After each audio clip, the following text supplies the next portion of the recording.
Hi everyone, welcome back to our channel. Today in this video, we are going to see how to fix Starlink Ethernet adapter not working, adapter check, bypass mode and reset.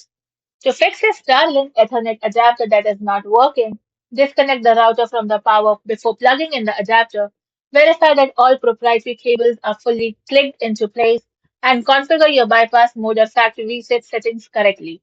Fix 1. The power sequence adapter check. The Gen 2 Starlink Ethernet adapter is notorious for failing to negotiate a connection if it is hot plugged while the system has live power. Use this precise sequence to establish a solid physical link. First, disconnect the main Starlink router power cord from the wall outlet. Then unplug the Ethernet adapter entirely from the base of the router. Now clear out any dust inside the proprietary connections port using compressed air.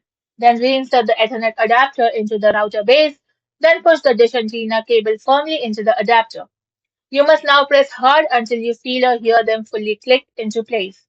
Then plug the router's power cord back into the wall outlet. Give the system 5 to 10 minutes to boot up and establish a satellite connection. Fix 2. Configure bypass mode correctly. If you are connecting a third-party router like an Eero, Netgear, or ASUS mesh system to your adapter, you must handle bypass mode based on your network goals. When to enable bypass mode? Enable this if you want your third-party router to completely handle your home network routing, DHCP. This prevents IP conflicts from running two active routers. First, open the Starlink app, then go to Settings, scroll to Bypass Mode, and slide the toggle to the right and confirm. Now, when to leave bypass mode disabled? If you are simply plugging in single device like a desktop, PC, gaming console, or an unmanaged network switch directly into the Ethernet adapter, do not turn on bypass mode.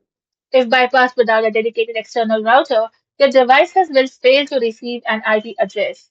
Fix 3. Perform a hardware factory reset.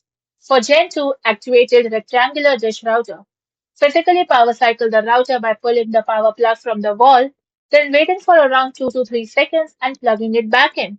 Repeat this 6 times in a row. Now the router will reset, stop bypassing and begin broadcasting the default. Open Starlink Wi-Fi network name again. For Gen 3 standard kickstand router and mini, locate the small physical reset button on the back of the router unit. Use a paperclip or safety pin to press and hold it down for 3 seconds until the indicator light flashes rapidly. Thank you for watching, and for more such informative videos, do like, share and subscribe to our channel.